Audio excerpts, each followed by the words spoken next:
Il y a ensuite le voisin du Nord, le Maroc, qui a des visées sur la Mauritanie. Le Maroc était devenu indépendant en 1956. Or, c'est l'une des figures les plus prestigieuses du nationalisme marocain qui va ouvrir la boîte de Pandore. Alal El Fassi, puisque c'est de lui qu'il s'agit, lance le slogan selon lequel la Mauritanie appartiendrait au Maroc.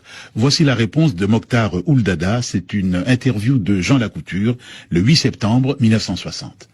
Les arguments historiques dans ce domaine ne valent absolument rien parce qu'on ne peut pas fonder une revendication moderne sur une histoire. Que diraient les Français si les Allemands ou les Espagnols, se référant à une époque donnée de l'histoire, disaient que Charlemagne ou Charles Quint ont tué ceci ou cela? Mais le fondement même de l'argumentation marocaine est faux. L'empire chérifien n'a jamais compris la Mauritanie.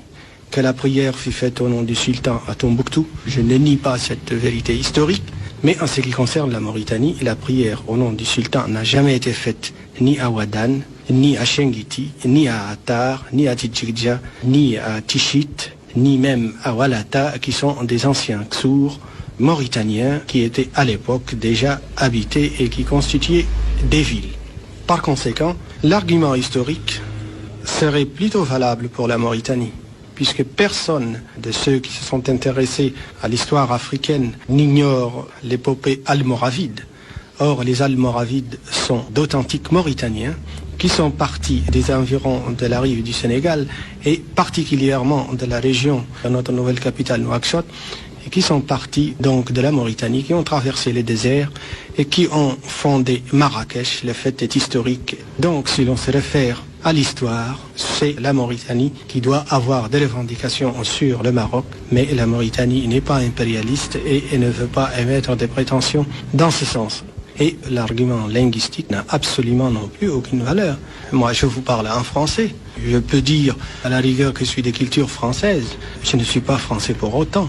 Les Belges parlent français, les Suisses romands parlent français. Pourtant, les Suisses sont Suisses, les Belges sont Belges. Et encore plus, les Américains qui parlent l'anglais sont autre chose que des Anglais.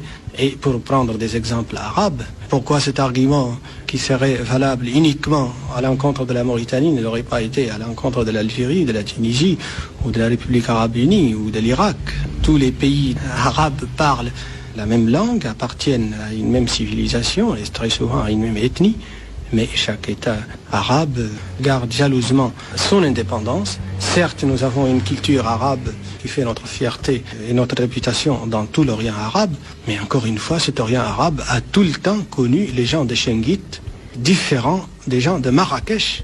Et quand vous allez à la Mecque, quand vous allez à Médine, si vous demandez où sont les gens de Chenguit, on vous montrera des Mauritaniens. On ne vous montrera jamais des Marocains. Et quand vous demandez des Marocains, vous demandez des Marrakchi, on vous montre jamais des Mauritaniens.